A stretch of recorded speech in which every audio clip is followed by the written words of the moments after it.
Caníbal, necrófilo, asesino en serie. Los términos para definir a Jeffrey Dahmer son tristemente incontables.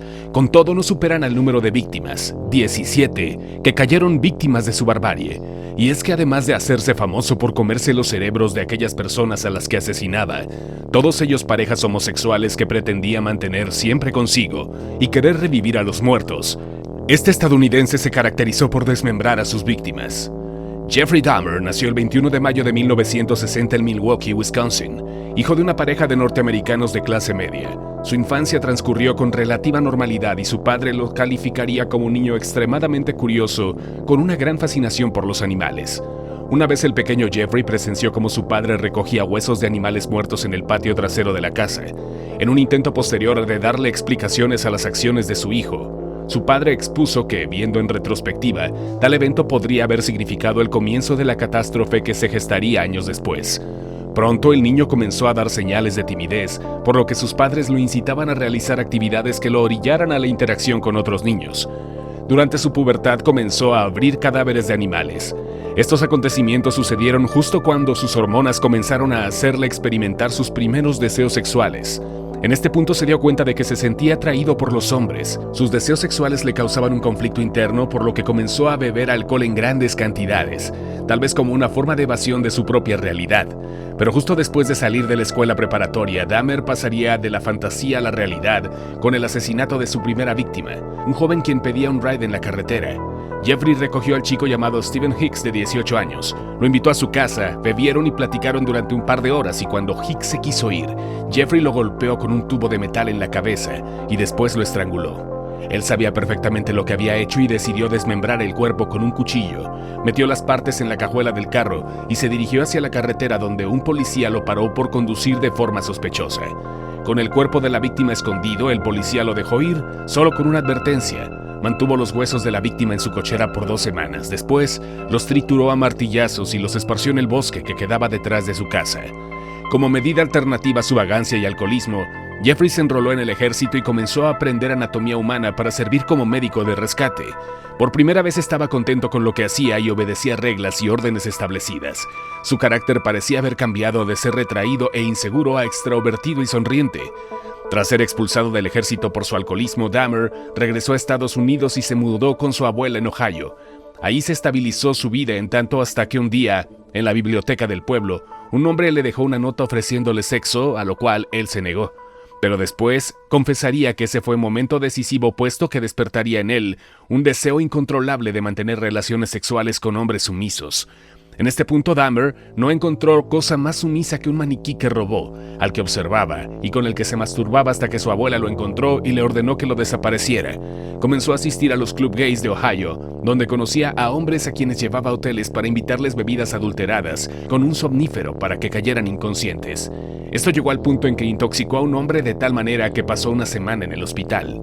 En noviembre de 1987, Jeffrey conoció a un chico de 25 años llamado Steve en el bar 219.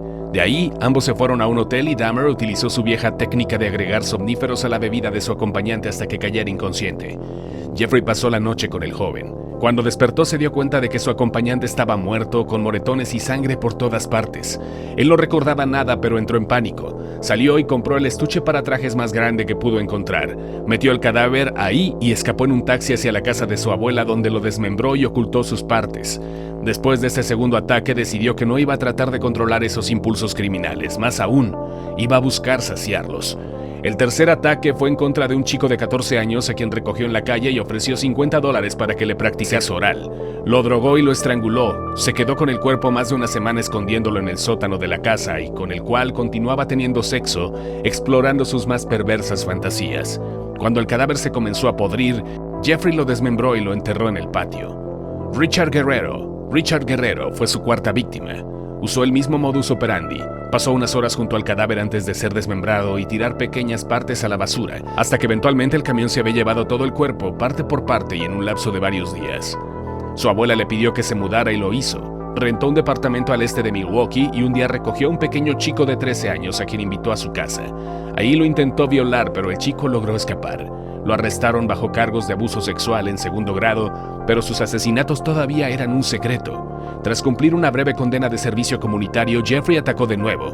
Asesinó a un joven afroamericano de 28 años, momificó su cabeza y sus genitales y los guardaría en el locker del lugar donde trabajaba. Dentro del siguiente año, Jeffrey continuaría con los asesinatos, matando a 13 personas más, en su mayoría afroamericanos, y bajo su ya establecido modus operandi. Una noche recogió en la calle a un chico de 14 años, lo drogó y mientras este dormía salió en búsqueda de más alcohol. El chico se despertó y salió a la calle donde un vecino lo vio y llamó al 911. La policía llegó al lugar y comenzó a cuestionar a Jeffrey. Ahí les explicó que el chico era su amante, les mostró fotos que le había tomado y argumentó que el muchacho había bebido demasiado y por eso actuaba de esa manera. La policía le creyó y una vez más escapó de la justicia, al tiempo en que mantenía oculta su vida como asesino serial. Tan pronto como los policías se fueron, Jeffrey mató al joven. Tras algunos meses, los cuerpos de sus víctimas ya comenzaban a apestar demasiado, por lo que Jeffrey decidió comprar un tambo en el que disolvería con ácido los miembros desmembrados de sus víctimas para después tirar los restos por el excusado. Una cosa llevó a la otra, y sus deseos parecían insaciables. Pronto decidió que con el objetivo de que sus víctimas se quedaran literalmente con él, Jeffrey comenzaría a comerlas para sentir que era tenerles literalmente en su cuerpo. En julio de 1991, una de sus víctimas, llamada Tracy Edwards, logró escapar y salir corriendo a la calle para detener una patrulla. Los policías entraron al departamento y encontraron más de 80 fotos de Jeffrey posando con cadáveres en diversos grados de descomposición. En la cocina había cabezas, huesos, diversos miembros de personas en el refrigerador y 3 torsos humanos en proceso de descomposición dentro del tambo con ácido. Finalmente, Jeffrey no correría con la misma suerte que en sus encuentros anteriores con la policía, y esta vez sería encarcelado. Pasó los siguientes días confesando todo a los detectives. Sus abogados intentaron probar que sufría enfermedades mentales, pero les fue negado tal argumento. El multihomicida fue condenado a más de 900 años en prisión.